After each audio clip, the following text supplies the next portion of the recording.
ఉప సర్పంచులు నమ్మలు ఏమేమి తీర్మానాలు చేశారో ఏం చేశారో మొత్తం బయట పెట్టాలని మీ మీ ప్రజల తరఫున నేను కోరుతున్నాను.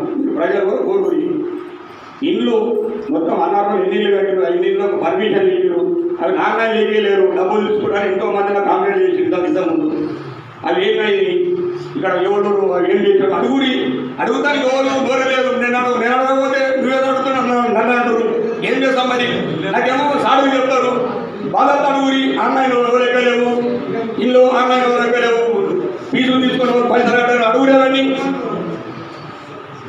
ఒక కిలో 50,000 రూపాయలు కట్టినాడు నాకు చెప్తున్నారు అంతమంది. అడుగురి మీరు నోట్లను అడుగురి. మేడం మెయిన్ పాయింట్ ఏంటంటే ఇక్కడ చూడండి, ప్రజాపాలన ప్రగతి ప్రణాళిక రెండు ఉన్నాయి.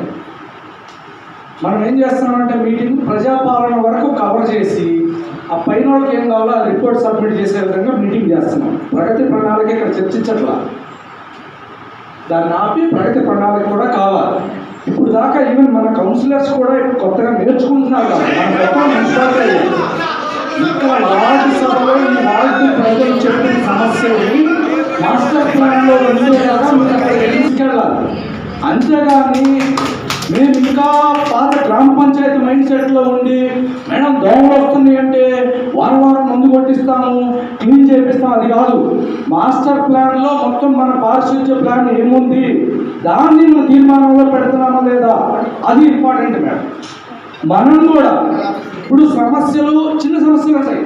రేషన్ కార్డు నాకు రాలే, నాకు తెలిసిన ఇంకొక ఆయనకి రాలా, వెళ్ళి ఇప్పించుకున్నా, అది సమస్య కదా, అది ఎప్పుడైనా అవుతుంది. ఇక్కడ మనం అక్కడ కూర్చోబెట్టి అసలు సమస్యలు పక్కకు పోతున్నాయి. మనం ఇంకా చిన్న చిన్న డైలీ సమస్యలోనే ఉంటున్నాం. ఉమ్మడిగా మున్సిపాలిటీ అయింది కాబట్టి మొత్తం ఈ మున్సిపాలిటీ యొక్క అభివృద్ధికి ఫస్ట్ మాస్టర్ ప్లాన్ తయారవ్వాలి.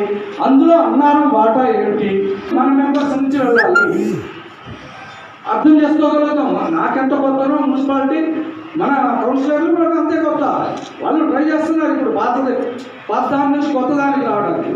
సెకండ్ సరే దాన్ని మొత్తం డిజైన్ చేయాలి తప్ప ఇప్పుడు మనం దాన్ని ఓకే మనుషులు పంపిస్తాం క్లీన్ చేపిస్తానే ఉంటాము, సరిపోదు కదా. మున్సిపాలిటీ అయ్యాం, జనాభా పెరుగుతుంది, మున్సిపాలిటీ మొత్తం కనెక్ట్ అవ్వాలి. సో ఆ ప్లానింగ్కి అన్నారం నుంచి దయచేసి యాడ్ చేయండి. ఇంకొకటి వచ్చి సంక్షేమ పథకాల విషయంలో మనం బాగా చర్చించాము, అందరు చెప్పారు. అవన్నీ చూసుకోవడంతో పాటు ప్రగతి ప్రణాళికలో అన్నారం గ్రామానికి ఏం చేయాలని బాగా ఫోకస్ పెట్టమని మన వార్డు కౌన్సిలర్లందరినీ నేను అభ్యర్థిస్తూ సెలవు తీసుకుంటాను. Thank you.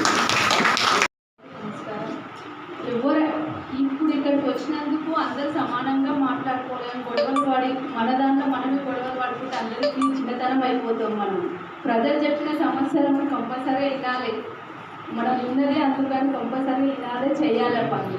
వాళ్ళకి చుంకలా అయిపోతే మనము ఎంత గలీచుకుంటాము, పెద్దవాళ్ళే ఇంత మాట్లాడుకుంటున్నాను. వాళ్ళు చెప్పిన మాటలను కంపల్సరీగా విని మనం పరిశీలించాలని చెప్తున్నాం. కాబట్టి దయచేసి మన కౌన్సిలర్ సహాయ కావాలని ఓపికతో ప్రజలకు మనం చెప్పే విధంగా మనం చెప్పి వాళ్ళ సమస్యను స్వీకరించి ఈ యొక్క సభలో మనం తీర్మానం చేసుకొని ముందుకెళ్ళాలని నేను దయచేసి మీకు కోరుతున్నాను.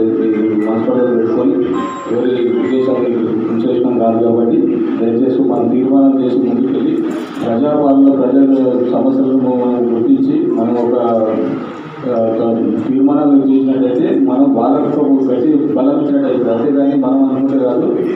క్షమించండి మేడం, మీరు మీ ఆఫీసులో మీరు మీ బాధ్యతలు మీరు ఇక్కడ ఉన్న ముఖ్యంగా ఏంటంటే గ్రామ పరిపాలన సమస్యల గురించి అనుకో తీర్మానం చేయండి, నియమం అనుకోడు కాదు. వీళ్ళ మనం వచ్చేది మీటింగ్ పెట్టింది ఇక్కడికి వాళ్ళ యొక్క సమస్యలు తీసుకొని ప్రియారిటీ వైజ్గా తీర్మానాలు చేసుకున్నట్టయితే వాళ్ళకి ప్రతి ఒక వే అనేది దొరుకుతుంది. మాకు సభలు ఉంటాయి, మాకు మండలం ఉంటుంది, మా కౌన్సిలర్ మీటింగ్ ఉంటుంది, అక్కడ మేము తీసుకుంటూ మాట్లాడుకుంటాం. ఫస్ట్ మరి వచ్చిన మీటింగ్ ఏది, వాళ్ళ సమస్యలు ఏది, వాళ్ళని స్వీకరిస్తారు, మీరు తీర్మానం చేయండి. దయచేసి అన్నిటిలో భావించకండి. మీరు ప్రియారిటీ వేదిగా ఒకటి నా ఉద్దేశం ఇంకోటి చెప్తున్నాను. ఇక్కడ మూడు లైన్ కదా, పెద్ద మూడు లైన్ కదా మేడం, పెద్ద మూడు లైన్ ఇక్కడ చుట్టుకుంటూ దాన్ని మొత్తం దాన్ని చుట్టుకొని మొత్తం స్తంభాలు వాళ్ళు లైట్ అయ్యాయి. ఎందుకంటే అది చాలా సాయి రాసుకోవాలి. లైట్లు కంపల్సరీ. పెద్ద పెద్ద పాములు వస్తుంది ఇళ్ళకి, ఒకసారి వాళ్ళ ఇళ్ళకి పోతే వాళ్ళ బాధ చెప్పుకుంటే అసలు ఇళ్ళలేని పరిస్థితి అయిపోయింది. అది ఖచ్చితంగా తీర్మానం చేయండి. పెద్ద మూలు ఎంత దూరం ఉంటే ఇది అందరి సమస్య. ఇంకా మిగతా సీసీ రోడ్లు కానీ అన్నీ చేసుకున్నాము. మిగతా ఏదో నా మాట నుంచి వచ్చి వాళ్ళు కూడా సమస్యలు తీసుకొని వాళ్ళు తీర్మానం ఇచ్చి తీర్మానం వచ్చి నేను ఫార్వర్డ్ చేసుకొని మాట్లాడతాను. Thank you. ఇప్పుడు సార్ ఒకటి ఏంటంటే నేను చిన్న మాట, 5 మంది కలిసి 5 వార్డులు తీసుకోండి. ఎవరి వార్డు వాళ్ళు తీసుకోండి, ఎవరి వార్డు వాళ్ళు తీసుకోండి. లేదు అనుకుంటే మిమ్మల్ని వారం రోజులలో వీళ్ళతోటి మాట్లాడించి మిమ్మల్ని తీసేపించి వాళ్ళకి ఇష్టమైన వాళ్ళు పెట్టుకుంటారు, ఆటో మాట్లాడుకుంటారు. వాళ్ళ ఇంటికి 50 రూపాయల 70 రూపాయల ఏది అంటే దీని విషయానికి వస్తే మీరు అందరూ గమనించాలండి. గ్రామ పంచాయతీ ఉన్నప్పుడు ట్రాక్టర్ ఉండే, ఇప్పుడు రోడ్ పొండి ఊడ్చిన చెత్త కూడా మనం ట్రాక్టర్లో వేయాలి. నలుగురు ఊడుస్తుంటే ఒక ట్రాక్టర్ నడిపియాలి, ఇంకో ఇద్దరేమో చెత్తలు తీసి దాంట్లో వేయాలి.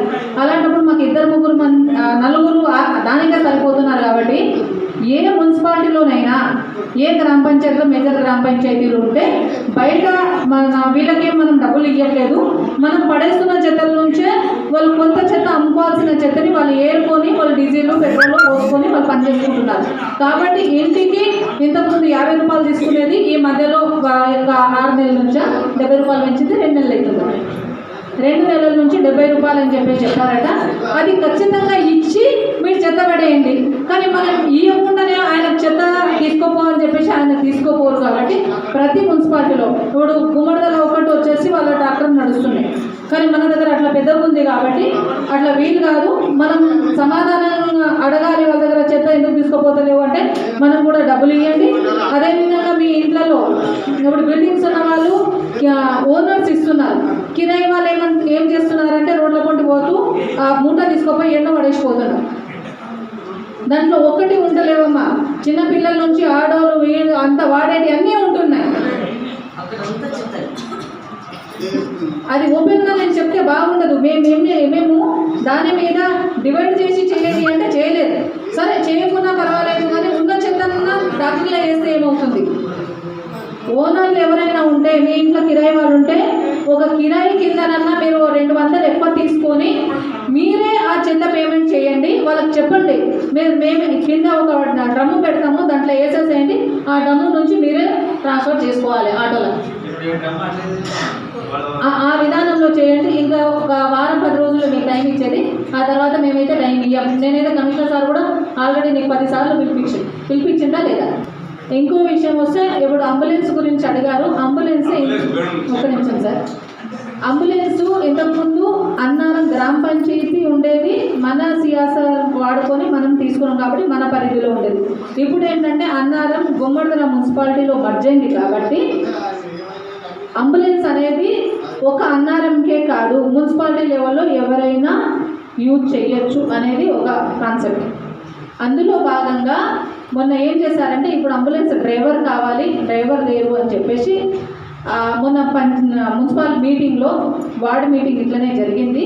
బాడీ మీటింగ్లో మన మున్సిపాలిటీ లెవెల్లో మొత్తంగా 25 మంది సిబ్బంది కావాలి. కొంతమంది చేతనైన వాళ్ళని తీసేయడం లేదు అనుకుంటే చేతనైతే లేదు కాబట్టి మనం కొత్త వాళ్ళని పెట్టుకోవాలని చెప్పేసి అనుకున్నారు. దాంట్లో ఆ 25 మందిలో భాగంగా మన కూడా అందులో అంబులెన్స్ డ్రైవర్ కూడా ఉన్నారు.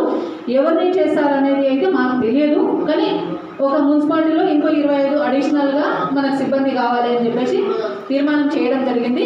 అది అయిపోయిన తర్వాత మనకు అంబులెన్స్ డ్రైవర్ వస్తారు, అంబులెన్స్ కూడా అందుబాటులోకి వస్తుంది. ఇది నేను అడిగితే నేను కాదు ఆ సెక్షను. మున్సిపాలిటీలో ఒక సెక్షన్కు ఒక్కొక్క ట్యాక్స్ ఏంటంటే గతంలో గ్రామ పంచాయతీ ఉన్నప్పుడు సంవత్సరానికి ఒకసారి ట్యాక్స్ కట్టే వాళ్ళము. ఇప్పుడు మున్సిపాలిటీ అయిన తర్వాత అందరూ గుర్తుపెట్టుకోండి 6 నెలలకు ఒకసారి ఉంటుంది. అయితే సంవత్సరానికి ఒకసారి ఉన్నప్పుడు 5,000 ఉంటే 6 నెలలకు ఒకసారి 2,500 వస్తుంది. ఈరోజు 2వ తారీఖు ఈ నెల ఈ సంవత్సరం 2006 నుంచి 2026 నుంచి 2027కు సంబంధించిన ఫైనాన్షియల్ ఇయర్ స్టార్ట్ అయిపోయింది నిన్నటి నుంచి. దీనికి సంబంధించిన 6 నెలల ట్యాక్స్ మన ఆన్లైన్లో కనబడుతుంది. కనిపించిన తర్వాత మీకు ఆ పేమెంట్ కట్టేసేయండి. ఒకవేళ 6 నెలలు కట్టకపోతే మీకు ఇంట్రెస్ట్ పడుతుంది, మిత్తి పడుతుంది, వడ్డీ పడుతుంది. కాబట్టి మీరు ఖచ్చితంగా 1కి 2 అవుతుంది. ఈ 6 months కట్టకుండా ఈ మిత్తి తర్వాత వచ్చే సంవత్సరానికి 2,500 ఆ సంవత్సరం ఆ 6 నెలలది అది ఇది కలుపుకొని ఇంకా వచ్చే సంవత్సరానికి మీరు సంవత్సరం తర్వాత కడతామంటే 5 నెలల ట్యాక్స్ 8,000 అవుతుంది. కాబట్టి దయచేసి అందరూ ఈ 6 నెలలు ఏదైనా ఉంటే మేము కూడా కమిషనర్ సార్కి చెప్పి చాటింపు చేపిస్తాము. ఈ 6 నెలల్లో మీరు కట్టుకోండి అని చెప్పి